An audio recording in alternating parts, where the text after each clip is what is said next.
रेगिस्तान में बर्फ का कहर बहुत समय पहले की बात है। थार के पास एक छोटा सा गांव था, धूपगढ़। यह गांव इतना गर्म था कि वहां के लोग बर्तन धूप में रखकर खाना गर्म कर लेते थे। यहां दिन में सूरज आग बरसाता और रातें भी गर्म होती थीं। बारिश तो साल में 1 या 2 बार ही आती थी, वो भी शर्माते हुए। पर एक सुबह सब कुछ बदल गया। उस दिन सूरज निकला ही नहीं। आकाश में काले बादल थे, पर वो बरस नहीं रहे थे। सबसे हैरानी की बात, रेत बर्फ जैसी ठंडी हो गई थी। कुछ जगहों पर तो रेत की परतों पर सफेद बर्फ की चादर जमी थी। गांव के लोग पहले तो समझ नहीं पाए। फिर किसी ने चिल्लाकर कहा, अरे ये बर्फ है, रेगिस्तान में बर्फ। बच्चे खुशी से उछल पड़े। उन्होंने बर्फ के गोले बनाए, बर्फ में फिसलन करने लगे। लेकिन गांव के बुजुर्ग परेशान थे। दादी मां, जो सबसे अधिक जानकार थीं, बोली, मैंने अपनी पूरी जिंदगी में ऐसा नहीं देखा। ये कोई साधारण घटना नहीं है, जरूर कोई जादू या शाप है। गांव के मुखिया ने पंचायत बुलाई। सब लोग इकट्ठा हुए, किसान, चरवाहे, बच्चे और बूढ़े। हर कोई अचंभे में था। कुछ का मानना था कि यह किसी देवता का आशीर्वाद है, तो कुछ बोले यह प्रकृति का गुस्सा है। मोनू, एक 10 साल का नटखट लेकिन समझदार बच्चा, चुपचाप सब सुन रहा था।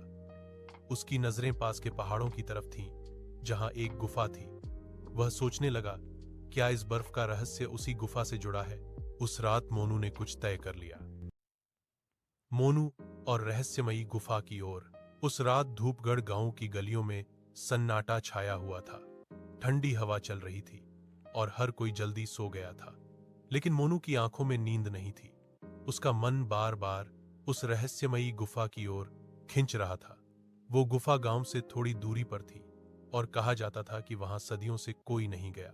सुबह होते ही मोनू अपने 2 सबसे अच्छे दोस्तों झिल्ली और बबलू के पास पहुंचा। झिल्ली बहुत तेज दिमाग वाली लड़की थी और बबलू थोड़ा डरपोक लेकिन दिल का साफ। मोनू ने फुसफुसाते हुए कहा, मुझे लगता है बर्फ का रहस्य उस गुफा से जुड़ा है। चलो वहां चले। तू पागल है क्या? बबलू घबराकर बोला। वो गुफा तो शापित है। शायद नहीं, झिल्ली बोली। शायद वहां कोई जवाब हो। हम चलेंगे, लेकिन तैयार होकर। तीनों ने टॉर्च, खाना और एक पुराना नक्शा लिया जो दादी मां के पुराने संदूक में मिला था। दोपहर को जब गांव वाले बर्फ समेटने में लगे थे, ये तीनों चुपचाप निकल पड़े। रेत पर चलना आसान नहीं था, लेकिन जैसे जैसे वे गुफा के पास पहुंचे, ठंड और बढ़ती गई। वहां की रेत भी चमकने लगी थी, जैसे उस पर किसी जादू का असर हो। आखिरकार सूरज डूबने से पहले वे छांव की गुफा के पास पहुंच गए। गुफा से एक नीली रोशनी बाहर आ रही थी और अंदर से ठंडी हवा बह रही थी। झिल्ली ने धीरे से कहा, क्या तुम दोनों तैयार हो? मोनू ने सिर हिलाया और तीनों ने एक दूसरे का हाथ थामा। फिर उन्होंने पहला कदम गुफा के अंदर रखा। बर्फ का शेर और उसकी चेतावनी। जैसे ही मोनू, झिल्ली और बबलू गुफा के अंदर पहुंचे, ठंडी हवा ने उनका स्वागत किया। गुफा के भीतर की दीवारें बर्फ से ढकी थीं और नीली रोशनी हर तरफ फैली हुई थी। ऐसा लग रहा था जैसे वे किसी और ही दुनिया में आ गए हों।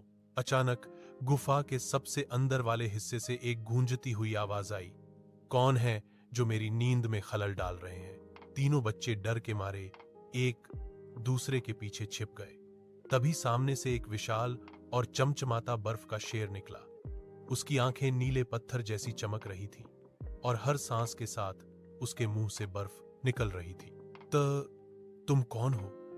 मोनू ने हिम्मत करके पूछा। शेर बोला, मैं हूं हिमराज, रेगिस्तान का पुराना रक्षक। जब मनुष्य लालच में आकर प्रकृति का संतुलन बिगाड़ते हैं, मैं जागता हूं। झिल्ली ने डरते हुए पूछा, तो तुमने ही रेगिस्तान में बर्फ फैलाई है? हाँ, हिमराज गर्जा। पिछले कई सालों से तुम इंसान पेड़ काटते जा रहे हो, पानी बर्बाद कर रहे हो, जानवरों को भगा रहे हो। अब समय आ गया था कि रेगिस्तान को सर्दी के आवरण में लपेटकर सुला दूं। बबलू ने कांपते हुए कहा, लेकिन हम बच्चे हैं, हमने कुछ नहीं किया। हिमराज ने गहराई से उनकी आंखों में देखा और बोला, यदि तुम सच में बदलाव लाना चाहते हो तो तुम्हें एक परीक्षा पास करनी होगी। कौन सी परीक्षा? मोनू ने उत्सुकता से पूछा। 7 दिनों तक रोज एक नेक काम, तभी रेगिस्तान बर्फ से आजाद होगा। तीनों ने एक दूसरे की ओर देखा, क्या वे ये कर पाएंगे? नेक कामों की शुरुआत। गुफा से लौटने के बाद मोनू, झिल्ली और बबलू ने ठान लिया कि वे 7 दिन तक रोज एक अच्छा काम जरूर करेंगे। सुबह उठते ही तीनों ने पहला नेक काम किया, गांव के कुएं की सफाई। वहां कीचड़ जमा हो गया था और पानी निकलना मुश्किल हो गया था। बच्चों ने पूरे मन से काम किया और कुआं साफ कर दिया।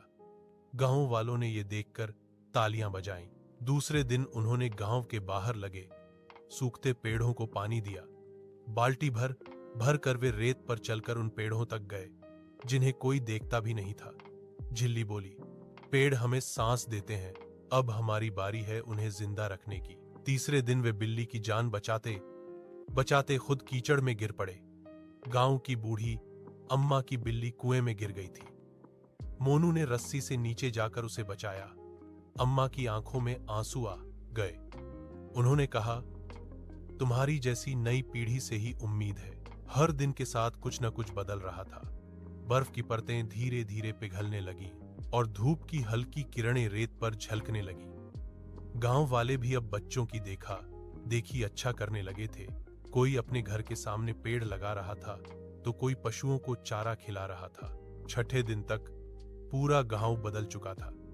7वें दिन तीनों बच्चे फिर से छांव की गुफा पहुंचे। वहां हिमराज खड़ा मुस्कुरा रहा था। उसकी आंखों में अब गुस्से की जगह शांति थी।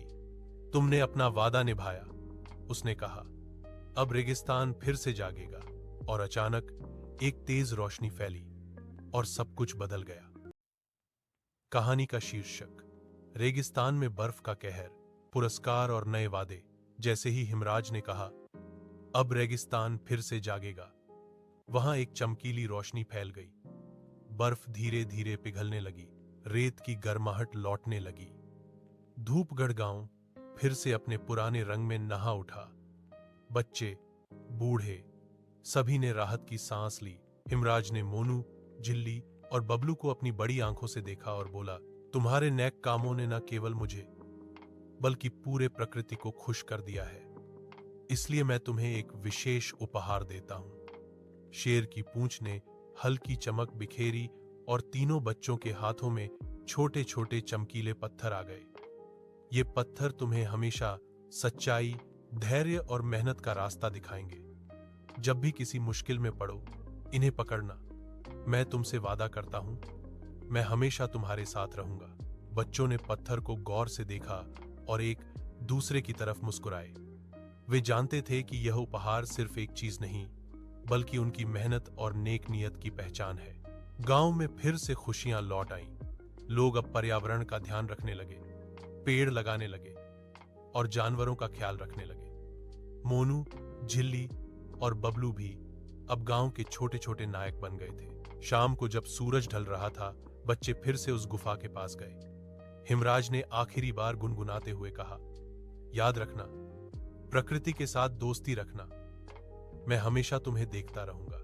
और फिर वह बर्फ के बादलों के साथ आसमान में खो गया। धूपगढ़ गांव के बच्चे अब जानते थे, अच्छे काम, मेहनत और प्यार से हर मुश्किल को हराया जा सकता है। समाप्त।